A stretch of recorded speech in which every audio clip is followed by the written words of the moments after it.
Suamiku yang terlampau pelit akhirnya malu sendiri saat hajatan di keluargaku. Assalamualaikum warahmatullahi wabarakatuh. Apa kabar Bunda? Semoga Allah selalu memberikan kebahagiaan. Ini adalah tahun kedua pernikahanku. Pertanyaan kapan punya anak sudah menjadi santapan sehari-hari. Apalagi saat ada acara, baik di acara keluarga ataupun di acara tetangga. Pasti yang sering mereka tanyakan, kok udah 2 tahun nikah belum punya anak sih? Kenapa? Masih takut ya hamil? Dan bla bla bla bla bla. Awalnya aku belum terbiasa, tapi seiring berjalannya waktu, aku jadi biasa saja. Semua ini terjadi gara-gara Mas Hilman. Dia melarangku untuk hamil dulu. Katanya ekonomi kami belum stabil, jadi kalau punya anak dikhawatirkan anak kami tidak akan terurus dengan baik. Karena aku pikir ada benarnya juga, ya sudah. Lagi pula, aku memang belum siap hamil sih. Bukan belum siap gimana-gimana. Masih ada rasa takut. Mungkin karena usiaku yang masih terlalu muda ya. Saat ini, aku baru umur 22 tahun. Ya sebenarnya sudah umum juga kalau wanita seusiaku hamil dan punya anak. Tapi aku masih merasa takut. Dan kebetulan juga suamiku malah menunda kehamilan. Jadi ya pas banget kan? Sebenarnya aku sudah muak dengan pertanyaan-pertanyaan kapan hamil dan punya anak. Tapi ya udahlah, lagi pula ini pilihanku dan Mas Hilman. Nisa, acara di tempat budemu itu 2 minggu lagi ya? Tanya Mas Hilman suatu malam saat kami hendak tidur. Iya mas, kenapa? Jawabku. Aduh, gimana ya? Rumah budemu itu lumayan jauh. Kita pasti butuh uang banyak kalau ke sana. Jawab Mas Hilman sambil menatap langit-langit kamar. Aku udah tahu apa yang ada di kepalanya. Pasti dia enggan mengeluarkan uang dalam jumlah banyak. Apalagi menurut dia ini acara yang tidak begitu penting. Kamu tenang aja mas. Kemarin bapak udah bilang, katanya soal kendaraan, bapak yang nanggung. Jadi ya kita tinggal naik mobil aja, kataku. Apa? Serius? Tanya Mas Hilman. Bahkan saking senangnya ia sampai duduk untuk memastikan apa yang kukatakan barusan. Iya mas, beneran, jawabku.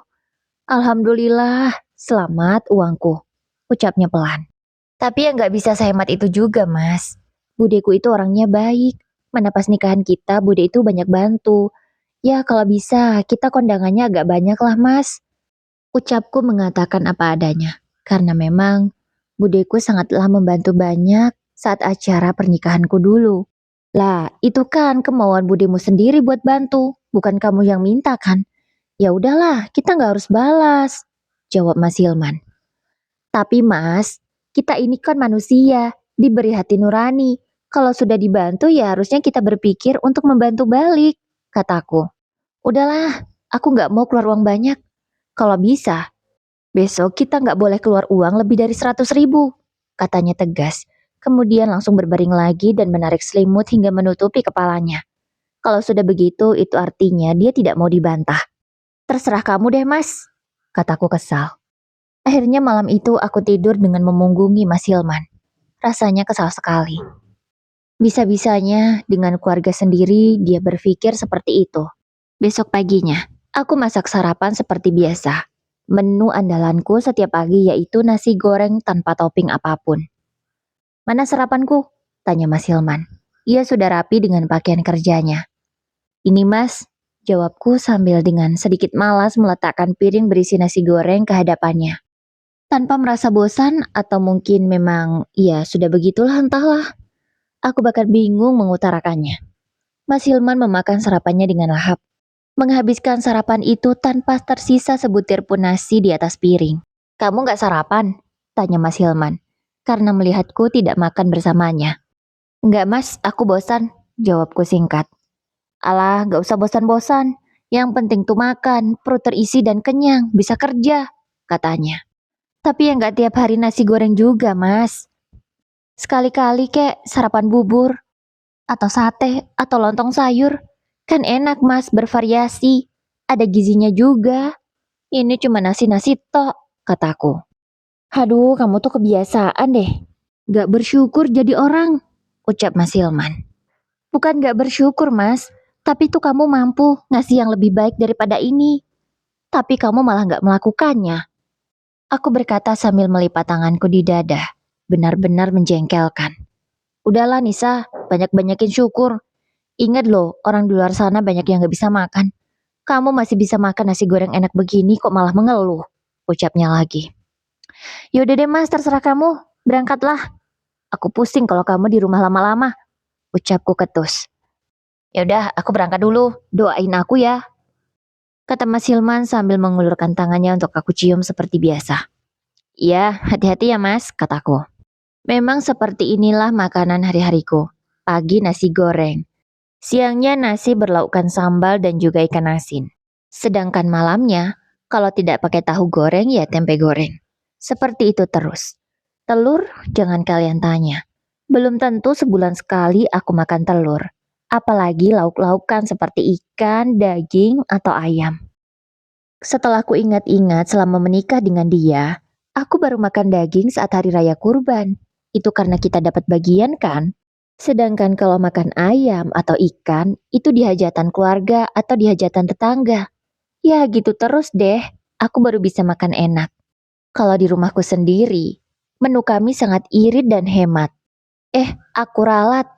Menu pengiritan alias pelit. Aku pun merasa menyesal. Kenapa dulu aku bisa menyukai suami seperti dia? Padahal sudah terlihat sejak zaman kami baru kenalan. Waktu itu Mas Hilman mengajakku jalan-jalan. Kupikir akan diajak makan kan, minimal pecel lele lah. Tapi ternyata enggak. Dia hanya mengajakku minum es teh, itu pun segelas berdua. Dulu sih aku mikirnya romantis, tapi sekarang aku baru sadar. Itu tanda-tanda kepelitan Mas Hilman. Iya, cuman segelas es teh, tidak ada makanan atau cemilan. Setelah itu aku diantar pulang. Ya syukurnya aku dulu nggak diapa-apain sama dia. Itu juga salah satu hal yang membuatku merasa yakin kalau dia adalah laki-laki yang baik. Ya memang, kalau segi akhlak dia baik. Eh, memuliakan istri juga akhlak kan? Tapi dia tidak melakukannya. Dia tuh menyiksaku secara tanpa sadar. Yaitu dengan pelit sekali ke aku. Bukan hanya soal makan, soal mencuci baju pun aku diatur ketat. Mas Hilman sudah membuatkan takaran khusus untukku. Deterjennya harus sekian, gak boleh lebih. Dan baju yang harus dicuci menggunakan air sebanyak ini. Iya, sampai perkara air pun ditakar sama dia. Jujur, aku udah muak sama semua ini. Tapi gimana ya? Aku gak mungkin berpisah hanya karena alasan yang terdengar tidak masuk akal di telinga orang. Dan sampai sekarang pun, keluargaku belum ada yang tahu. Atau mungkinkah saat ini aku sedang diuji karena memiliki pasangan yang pelitnya kebangetan. Beberapa waktu kemudian, Nis, aku pulang, teriak Mas Hilman dari depan. Suaranya terdengar ceria. Aku menyambutnya seperti biasa. Lihat deh, aku bawa apa buat kamu. Kamu pasti suka. Ayo, kita makan. Aku sudah bisa menebak apa isi di dalamnya. Yang dia bawa adalah box kue, yang biasanya itu didapat dari kantor. Yang sudah dapat dipastikan isinya adalah sisa kue yang tidak dimakan oleh teman-temannya. Sisa kue dari temanmu lagi, Mas? Tanyaku datar. Iya, tapi ini masih layak dimakan kok, belum bekas. Lihat, banyak kan, lumayan ini. Jawabnya sambil mengeluarkan kue-kue yang ia bawa. Kue itu memang bukan kue bekas gigitan. Kue itu berasal dari kotak kue yang sisa dari teman-temannya. Biasanya sih yang mereka nggak suka kuenya, makanya tidak dihabiskan. Bukan tidak bersyukur, tapi bisa loh suamiku beli makanan yang baru, misalkan beli martabak, atau beli bolu-bolu yang ada di toko-toko itu. Tapi nggak pernah dia lakukan selama kami menikah. Ayo Nis dimakan, ini masih enak kok, katanya lagi. Ia memaksaku untuk memakan kue-kue itu. Akhirnya aku makan, karena kebetulan perutku lapar. Aku tidak selera makan. Ya gimana mau selera, karena setiap hari dengan menu yang sama. Setidaknya kue yang dibawa oleh Mas Hilman ini menu yang berbeda dari biasanya kan. Jadi sangat diterima di lidah ini. Oh ya Nis, 2 hari lagi kita berangkat kan ke rumah budemu. Mobil yang dibilang sama bapakmu beneran kan kita nggak usah bayar? Tanya Mas Hilman memastikan. Iya mas, kamu tenang aja.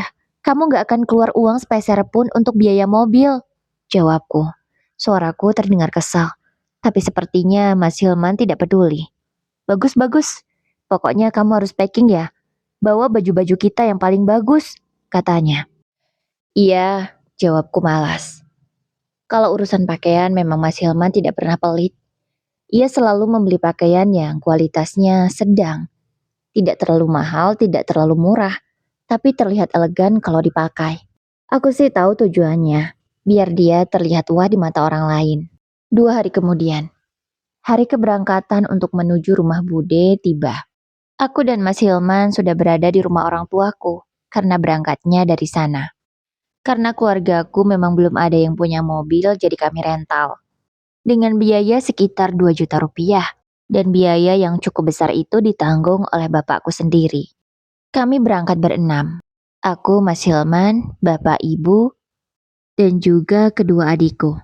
Perjalanan yang kami tempuh kurang lebih 5 jam, dan kami akan stay di sana sekitar 2 hari. Sepanjang perjalanan Mas Hilman terlihat menikmatinya, sambil memakan cemilan yang dibuat oleh ibu. Ya jelas dia sangat senang, karena naik mobil gratis dapat cemilan gratis pula. Sementara aku dalam hati hanya bisa berharap, semoga Mas Hilman memberi amplopnya tidak membuatku malu. Kalau sampai dia memberi hanya sedikit, pasti aku malu banget dong di depan keluarga besar. Akhirnya perjalanan yang panjang sampai juga. Kami disambut oleh sang punya hajat langsung. Ada anak Bude yang aku panggil Mas yang akan menikah dan juga Bude serta Pak Deko. Seperti biasa, kalau keluarga sudah lama tidak bertemu, akan berbincang-bincang santai. Tidak kusangka, suamiku mudah akrab sekali dengan mereka. Dia seperti nyambung aja gitu kalau diajak ngomong. Tapi ada hal yang tidak aku suka, gayanya itu loh songong sekali. Seolah-olah orang paling berduit di dunia ini. Padahal ya, uangnya pas-pasan, mana pelitnya keterlaluan. Hilman, gajimu berapa setiap bulan? Pasti besar dong, karena kelihatannya kamu dan istrimu kehidupannya udah baik banget sekarang. Tanya Bude. Entah apa maksud Bude langsung bertanya tentang gaji. Aku pun tak tahu. Tapi Mas Hilman dengan pongah menjawab. Ya sekitar 10 juta lah Bude. Jawabnya dengan santai. Padahal aku yang tahu gaji suamiku itu tak lebih dari 5 juta per bulan. Sebenarnya dia yang bohong sama aku atau dia yang bohong sama Bude? Aku pun bingung. Wah, pantes kehidupanmu kelihatan enak ya, gajimu besar. Puji Bude lagi. Pujian itu membuat suamiku semakin meninggi. Kalau Bude terus memujinya seperti itu, Mas Hilman bisa terbang. Udahlah Bude, gak usah dipuji terus Mas Hilman itu, kata aku mengingatkan. Karena aku khawatir, kalau Mas Hilman terus dipuji, nanti atap rumah Bude ini bisa jebol karena ia saking sombongnya. Nggak apa-apa dong Nis, suamimu ini hebat, gajinya besar loh, kata Bude. Aku hendak menjawab kalau gaji suamiku hanya 4,5 juta, tapi rasanya tidak tega untuk mempermalukannya di depan keluarga seperti ini. Akhirnya aku hanya bisa menanggapi dengan senyuman manisku. Setelah puas berbincang dan sedikit membantu pekerjaan di dapur, malam harinya saatnya kami beristirahat. Kebetulan rumah Bude cukup besar di sini, jadi aku dan Mas Hilman ke bagian kamar sendiri. Mas, tadi kenapa sih kamu gak jujur aja sama Bude berapa gajimu? Kenapa harus jawab gajimu 10 juta segala? Itu kan bohong Mas. Tanyaku pada Mas Hilman dengan nada yang kesal. Gak mungkin dong aku jawab gajiku cuma 4,5 juta. Bisa malu aku. Taunya keluargamu, aku itu sukses. Jadi gak mungkin lah aku cuma bilang gajiku segitu. Malu aku Nis, jawabnya. Ya ampun Mas, kenapa sih kamu besarin gengsi daripada kejujuran? Kalau sampai orang-orang tahu berapa gaji kamu yang sebenarnya, apa kamu gak lebih malu? Tanya aku. Gak mungkin lah mereka mau nanya ke perusahaanku berapa gajiku kan? Udahlah kamu gak usah khawatir, gak akan ketahuan. Jawabnya sangat percaya diri. Aku pun semakin kesal dengan kelakuannya, tapi tak bisa berbuat apa-apa. Sebelum acara hari H, sehari sebelumnya adalah mempersiapkan segala sesuatu untuk besok, seperti memasak rendang, ayam, dan lauk pauk lainnya. Kecuali masakan yang gampang basi maka akan dimasak besok pagi. Aku membantu para ibu-ibu memasak. Tidak banyak sih yang aku bantu, palingan hanya mengupas bawang atau kentang. Sementara suamiku terlihat sibuk. Bukan sibuk membantu bapak-bapak membersihkan daging atau ayam, melainkan sibuk ngobrol sana-sini. Dari sekilas pembicaraan yang aku dengar, Kalau dia itu pamer, punya tanah sekian, punya kendaraan, punya gaji besar. Aduh, aku benar-benar malu banget dibuatnya. Kupikir suamiku itu hanya pelit tingkat dewa, tapi ternyata dia juga pembohong kelas kakap. Sampai-sampai orang sangat percaya padanya. Padahal mereka baru kenal sama Mas Hilman. Karena gimana ya, nada bicara Mas Hilman itu memang terdengar sangat meyakinkan. Tidak ketahuan banget kalau dia lagi bohong. Aku sempat menatap tajam ke arah Mas Hilman, berharap dia mengerti apa maksudku. Maksud hatiku, hentikan saja bualanmu itu. Tapi Mas Hilman tidak peduli. Ia masih terus saja berbual pada orang-orang. Dan di malam harinya, aku bertanya lagi pada Mas Hilman, kenapa dia harus membual sebesar itu pada orang-orang? Lagi-lagi dengan santai dia menjawab, ya biar kita kelihatan sukses lah Nis. Masa gitu aja kamu gak paham? Katanya. Ya ampun mas, kita kan masih merintis, kenapa sih kamu harus pamer-pamer sesuatu yang gak ada? Tanyaku dengan geram. Nis, kalau aku jujur aku belum punya mobil, aku belum punya tanah, rumah pun aku masih nyicil. Apa kata mereka? Kamu itu harus menjaga dong harga diri suamimu. Katanya dengan nada tegas. Kamu tuh bukan lagi menjaga harga diri mas, tapi kamu tuh sedang membuka jalan untuk dirimu jatuh, kataku. Gak mungkin lah, udahlah, kamu diam aja. Yang penting kamu iakan aja kalau orang-orang bertanya, katanya. Sumpah, kesini niatnya liburan, sekaligus menghadiri acara pernikahan anak bude, malah menjadi bumerang bagiku sendiri. Kepalaku sampai sakit memikirkan kelakuan Mas Hilman di sini. Hingga keesokannya, hari H pun tiba. Ibu-ibu yang membantu memasak sangat sibuk di dapur, menyiapkan berbagai hidangan. Ada yang sedang memasak sayur, dan ada juga yang menyiapkan lauk pauk yang sudah dimasak kemarin. Sementara keluarga besar disuruh menyiapkan diri masing-masing. Karena Bude tidak menyediakan seragam keluarga, jadi kami memakai baju sendiri. Aku dan Mas Hilman memakai baju couple. Yang seingatku harga baju ini sepasang 1 juta rupiah. Gimana Nis? Aku udah ganteng belum? Tanya Mas Hilman, sambil menyisir rambutnya dengan sangat rapi. Udah mas, gak usah sisiran terus. Dan gak usah ngaca terus. Pecah itu nanti kaca ngeliat mukamu terus mas. Ucapku. Sebenarnya kesal, tapi Mas Hilman menganggap kalau aku sedang bercanda. Ia pun tertawa. Ah kamu ini bisa aja. Ya udah, aku tunggu di luar ya, kamu jangan lama-lama. Padahal aku sudah siap dari tadi. Tapi kata-katanya itu seolah aku yang belum selesai berdandan. Aku udah siap mas, tinggal keluar, kataku ketus. Ya ya sudah ayo. Bapak, ibu, dan adik-adikku sudah siap dengan pakaian mereka.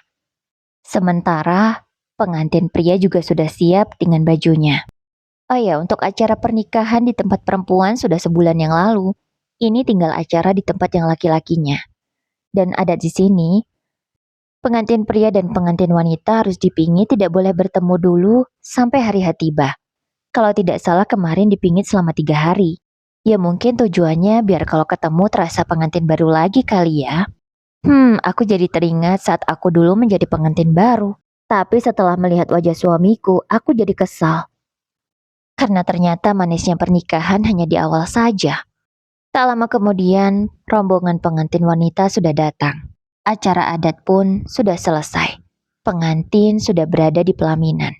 Dan semua tamu-tamu yang datang dipersilahkan makan. Begitu juga dengan keluarga. Sekarang tibalah saat yang paling tidak biasa terjadi di acara pernikahan di tempat kami. Di sini, semua tamu undangan memberikan amplop. Dan yang paling tidak terduga, amplopnya langsung dibuka saat itu juga dan dibacakan. Siapa yang memberi dan berapa jumlahnya. Kami yang baru tahu langsung terperanjat. Kalau aku sih tidak masalah ya. Tapi kepanikan melanda Mas Hilman. Dia terlihat pucat. Mas, kamu kenapa? Kamu sudah memasukkan uang yang pantas kan ke amplop? Tanyaku. Karena sebelumnya aku sudah wanti-wanti ke dia untuk memasukkan jumlah yang pantas ke amplop yang kami berikan. Karena yang seperti aku bilang, Bude dulu sangat membantu di acara pernikahanku. Iya kok, sudah pantas, jawabnya gugup. Mulutnya berkata iya, tapi keringat sebesar biji jagung terus mengalir saja dari keningnya. Jangan-jangan Mas Hilman melakukan kesalahan dan akan membuatnya malu. pikirku. Kalau sudah seperti ini, aku tak bisa berbuat apa-apa.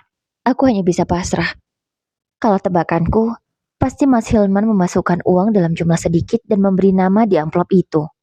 Mas, kamu beneran masukin uang yang pantas ke amplop itu? Tanyaku sekali lagi. Iya, kamu tenang aja, jawabnya. Namun kegelisahan tak bisa disembunyikan dari matanya.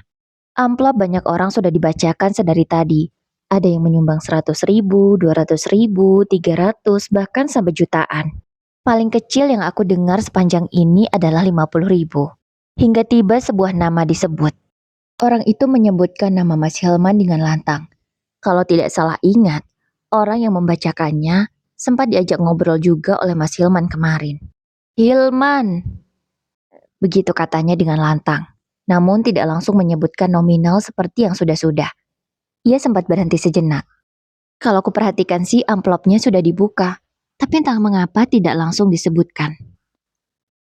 5.000, ucap pria itu dengan suara yang semakin keras, padahal dia pakai mikrofon. Tidak perlu berteriak pun orang sudah mendengarnya. Dan terlihat ia menahan tawa. Sementara di sampingku, Mas Hilman semakin gugup. Ia benar-benar gelisah. Keluarga yang tahu Mas Hilman langsung melihat ke arahnya hampir serempak. Tapi Mas Hilman, ia tak berani sedikit pun mendongakkan kepalanya. Nis, aku sakit perut. Aku ke belakang dulu ya. Pamitnya terburu-buru. Aku tahu, ia tidak sakit perut. Tapi ia sedang menahan malu. Acara pun tetap dilanjutkan dengan pembacaan amplop-amplop berikutnya. Benar, tidak ada nominal yang lebih kecil dari Mas Hilman. Semuanya di atas 50.000. Ya yang paling kecil sekarang adalah amplop pemberian suamiku. Hanya 5.000 rupiah. Karena merasa khawatir, aku menyusul Mas Hilman. Mas, kamu gak apa-apa? Tanyaku. Mas Hilman tidak ke kamar mandi. Tapi ia duduk di kamar, meringkuk seperti orang ketakutan. Enggak, aku gak apa-apa. Jawabnya pelan, dengan wajah yang masih menunduk. Mas, kan sudah kubilang, masukkan uang yang pantas ke amplop itu, Mas. Kalau 5.000 itu bikin kamu malu. Ini akibat dari perbuatanmu, Mas. Kamu sudah koar-koar ke banyak orang, kamu punya ini dan itu. Tapi giliran nyumbang, kamu cuma kasih 5.000. Sekarang lihat, kamu kan Mas yang malu? Ucapku. Jujur aku sangat emosi. Aku juga ikut malu karena aku istrinya. Pasti orang tuaku juga malu, karena dia adalah menantunya. Sudahlah Nis, jangan menyalahkan aku, bentak Mas Hilman. Bukannya meminta maaf atau merasa bersalah, Mas Hilman malah tidak mau disalahkan. Karena kesal dan kecewa, aku keluar. Aku memilih melanjutkan acara, meskipun rasanya sudah tak punya muka. Selesai acara, aku meminta maaf pada Bude, karena sudah membuat malu keluarga. Gak apa-apa, mungkin suamimu lagi bercanda aja. Gak apa-apa kok, lagi pula kalau memang yang kalian punya segitu juga gak masalah buat Bude, kata Bude. Jujur, aku gak enak banget sama Bude. Tapi semua sudah terjadi. Karena merasa gak enak, sebelum pulang aku meminjam uang pada orang tuaku. Aku ingin memberikan uang yang layak kepada Bude. Bude awalnya menolak, tapi aku memaksanya. Ya, aku sendiri memang tidak punya uang sama sekali. Karena semua keuangan yang megang adalah Mas Hilman. Bahkan untuk belanja makan kami sehari-hari juga yang belanja dia. Aku benar-benar istri yang tak punya uang. Aku juga tidak diizinkannya bekerja. Katanya dia malu kalau istrinya harus kerja. Tapi ya, begini hasilnya. Aku harus menahan malu, menahan lapar jika aku ingin makan sesuatu yang beda. Dan aku harus menerima makan apa adanya. Setelah berpamitan dengan suasana hatiku yang sangat tidak enak dan Mas Hilman yang murung, kami semua pulang. Di sepanjang jalan, kalau sebelumnya Mas Hilman tampak senang dan bahagia, ia ini hanya diam saja. Dan hal itu membuat yang lain tak berani bicara. Perjalanan 5 jam terasa semakin lama. Di kepalaku ini masih terngiang-ngiang. Tertawaan orang-orang menertawakan isi amplop suamiku. Bahkan saat kami berpamitan pulang tadi, orang yang membacakan nama Mas Hilman kemarin ada, dan nampaknya dia senang melihat kegalauan yang dirasakan oleh Mas Hilman. Pasti dia berpikir kalau yang dikatakan Mas Hilman padanya waktu itu hanyalah kebohongan semata. Karena tak mungkin orang yang sudah punya banyak aset menyumbang hanya 5.000 rupiah. Akhirnya perjalanan yang sangat membosankan dan menegangkan itu selesai juga. Kami sampai di rumah dengan selamat. Aku tak sempat mampir ke rumah ibu karena Mas Hilman langsung mengajakku pulang. Sesampainya di rumah kami yang masih kredit itu, Mas Hilman langsung membanting pintu, melempar jaket dan juga tasnya sembarangan. Sial orang itu. Bisa-bisanya dia permalukan aku di depan banyak orang, ucap Mas Hilman. Ia terlihat begitu marah. Mungkin berjam-jam ini ia menahan amarahnya dan ia ledakan sekarang. Itu kan salah kamu juga, Mas. Kan sudah ku bilang, isilah amplop itu dengan uang yang layak, kataku. Udahlah, Nis, kamu jangan menyalahkanku terus, bentaknya. Aku bukan menyalahkanmu, Mas. Ini suatu teguran buat kamu, supaya kamu berubah. Jangan keterlaluan pelitnya, ucapku tegas. Nisa, kamu itu selalu menyalahkanku ya. Aku itu nggak pelit, aku berhemat. Untuk apa kita keluar uang banyak, sedangkan kita nggak ikut menikmatinya, kata Mas Hilman. Mas, kita sudah menikmati bantuan Bude lebih dulu, ucapku. Halah, itu kan kemauan budemu sendiri. Lagi-lagi begitu jawabannya. Ya sudah lah Mas, terserah kamu, aku nggak peduli. Aku capek, aku juga ikut malu Mas, bukan cuma kamu aja. Kamu sudah mempermalukan keluarga besar, balasku. Aku memilih bebersih dan juga tidur. Aku baru terbangun di sore hari. Rasanya badan ini benar-benar lelah. Lalu aku keluar kamar hendak ke kamar mandi untuk mencuci muka. Nisa, cepat cuci mukamu, terus duduk di sini, perintah Mas Hilman. Nadanya terdengar dingin dan tegas. Aku dengan malas ke kamar mandi lalu mencuci muka. Kupikir dia mungkin akan membahas soal uang itu lagi atau memarahiku karena aku selalu menyalahkannya. Tapi ternyata aku salah. Selesai cuci muka, aku menghadap Mas Hilman. Anissa binti Rohmat, kuceraikan engkau dengan talak 3. Aku yang baru duduk dan sedang mengumpulkan nyawa ini langsung terperanjat. Mataku melotot sebesar-besarnya. Mas, kamu gak bercanda kan? Kamu ngomong apa barusan? Tanyaku dengan nada tinggi. Aku ulangi sekali lagi. Anissa binti Rohmat, kuceraikan engkau dengan talak 3. Ulangnya dengan suara yang lebih tegas. Mas, kamu sadar gak apa yang kamu katakan? Kamu menceraikan aku langsung talak 3? Tanyaku memastikan. Aku sadar, dan aku sangat sadar, jawab Mas Hilman. Mas, apa salahku? Selama ini aku sabar loh Mas dengan kelakuanmu, tanyaku. Udahlah, aku gak perlu menjelaskan apa salahmu. Yang jelas, aku gak mau melanjutkan hubungan pernikahan ini. Aku harap kamu urus surat cerai kita secepatnya. Surat pernyataan ini akan memudahkanmu, kata Mas Hilman, sambil menyodorkan selembar kertas yang berisi talak dari dia. Aku menutup mulutku. Terkejut sudah pasti. Tapi entah mengapa saat itu aku tak bisa meneteskan air mata. Aku masih mencoba mencerna semuanya. Apa ini karena Mas Hilman merasa sangat malu dan direndahkan harga dirinya? Tapi kenapa sampai pernikahan kami yang menjadi korban? Karena tak mau lagi banyak bertanya dan merasa sangat kecewa, aku langsung membereskan pakaianku. Lalu aku pulang ke rumah orang tuaku. Kuceritakan apa adanya, dari awal sampai akhirnya aku diceraikan. Bapak sangat marah, begitu juga dengan ibu. Gila itu si Hilman. Dia yang salah, kok malah kamu yang diceraikan? Jadi, emang dia split itu selama ini? Tanya bapak yang baru tahu, karena aku baru cerita. Iya pak, aku gak berani cerita sama bapak. Karena aku gak mau buat kalian khawatir. Tapi ya sudahlah pak, mungkin sudah nasibku, ucapku. Ya sudah, kamu sudah ditalak 3. Kamu gak bisa rujuk lagi sama Hilman, kata ibu. Ya, aku menerima diceraikan. Bukankah hal ini juga yang aku mau? Terbebas dari laki-laki yang tidak tahu caranya bersyukur memiliki istri sebaik aku.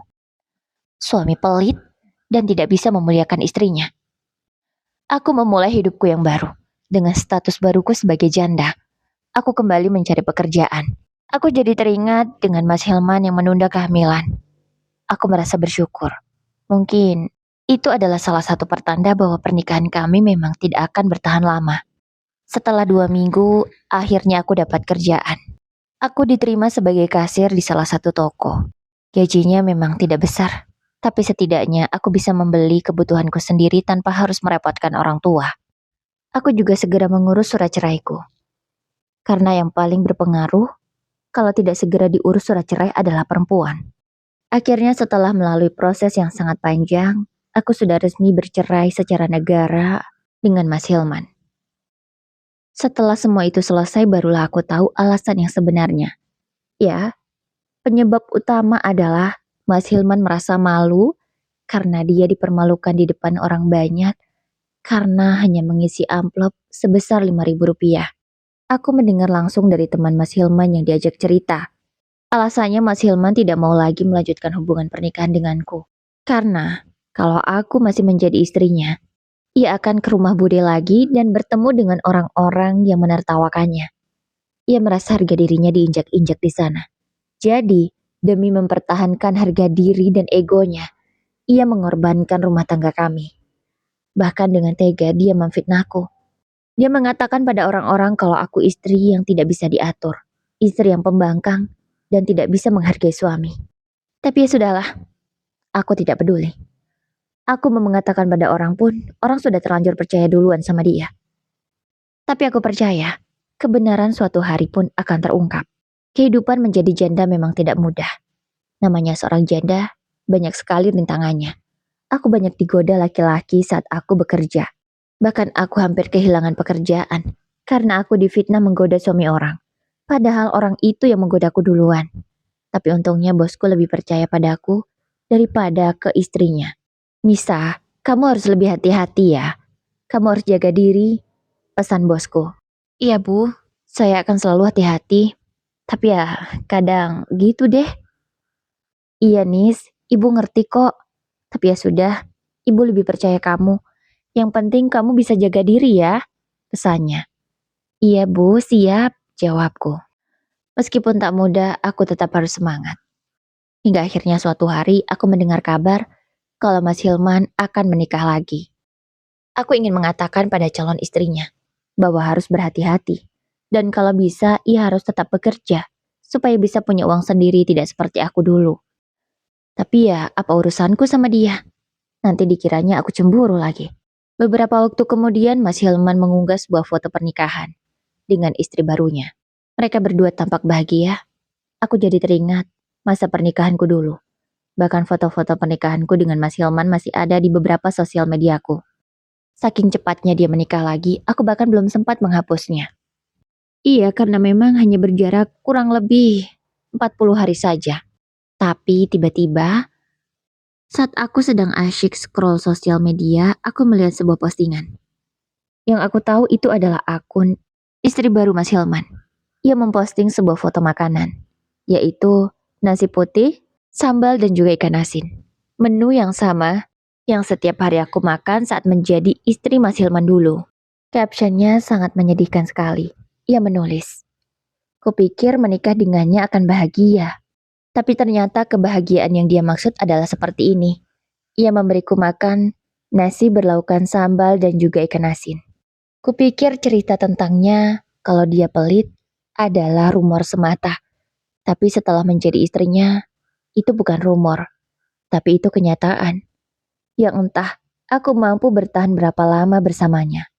Begitulah caption yang ia tulis. Sangat dramatis, dan yang tahu rasanya pasti sangat teriris-iris. Salah satunya adalah aku. Aku bisa merasakan betapa kecewanya perempuan ini. Karena harapannya menikah dengan suami akan hidup lebih enak. Tapi ternyata malah sebaliknya. Karena merasa iba, aku berkomentar tanda hati dan kuberi tulisan. "Semangat ya, aku tahu kamu orang yang lebih hebat dari aku." Tak kusangka, ia membalas komentarku. "Aku gak hebat mbak, baru sehari saja menjadi istrinya, aku sudah mengeluh," jawabnya.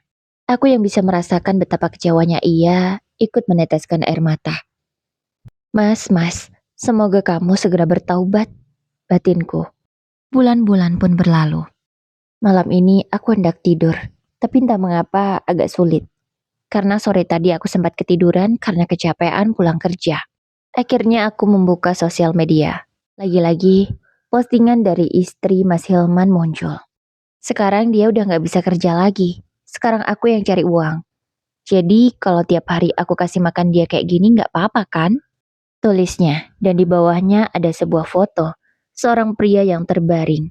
Sepertinya sih sakit parah dan aku tahu kalau itu Mas Hilman. Dan piring yang ada di atas perutnya hanya berisi nasi goreng saja, tanpa topping apapun. Apa dia sakit parah ya? Sampai kayak nggak bisa gerak gitu, batinku. Tapi aku tak berani menyimpulkan karena aku hanya melihat dari foto saja. Lalu beberapa waktu kemudian, aku mendapatkan kabar langsung dari kakak Mas Hilman yang kebetulan belanja di toko tempatku bekerja. Nisa, kamu kerja di sini toh? Tanya Kak Santi. Ya kak, udah lama kok aku kerja di sini, jawabku. Oh iya, aku mau sedikit cerita tentang Hilman. Dia kasihan banget, Nis. Dia kecelakaan. Terus kakinya udah gak bisa gerak lagi sekarang. Mana istrinya juga kurang baik merawat dia. Ya wajar sih. Dulu pas dia sehat, istrinya cuma dikasih makan ikan asin sama sambal. Sekarang giliran Hilman sakit, istrinya juga memperlakukan yang sama. Dan kemarin dia bilang sama kakak, kalau katanya dia mau gugat cerai Mas Hilman. Aduh aku gak kebayang. Kalau Hilman ditinggalkan sama istrinya terus siapa yang ngurus dia?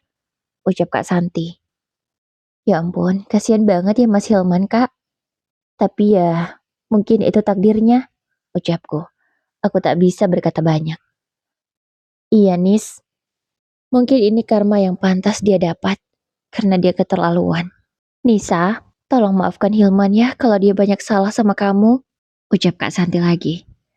Iya kak, aku udah maafin dia kok, jawabku. Kak Santi pun sudah selesai membayar belanjaannya, lalu dia pamit pulang. Aku benar-benar tidak menyangka kalau kemalangan yang harus diterima Mas Hilman sebesar ini. Bahkan ia tak bisa bekerja lagi untuk sekedar menghidupi dirinya sendiri. Ya kalau kupikir ya wajar saja kalau istri barunya minta cerai. Karena pas sehat dikasih makan tidak layak. Giliran sakit masa disuruh ngurus. Ya hidup ini kan realistis aja. Kalau kita baik, maka akan menerima kebaikan juga. Tapi kalau yang kita tanam buruk, ya siap-siap aja menerima keburukan yang jauh lebih buruk. Baiklah Bunda, demikian kisahnya. Semoga dapat menginspirasi ya. Kalau Bunda-Bunda punya cerita, boleh dong kirimkan cerita Bunda-Bunda ke email yang ada di video ini ya Bunda. Terima kasih. Wassalamualaikum warahmatullahi wabarakatuh. Sehat selalu Bunda. Terima kasih ya yang sudah support channel aku sampai sejauh ini. Bye-bye.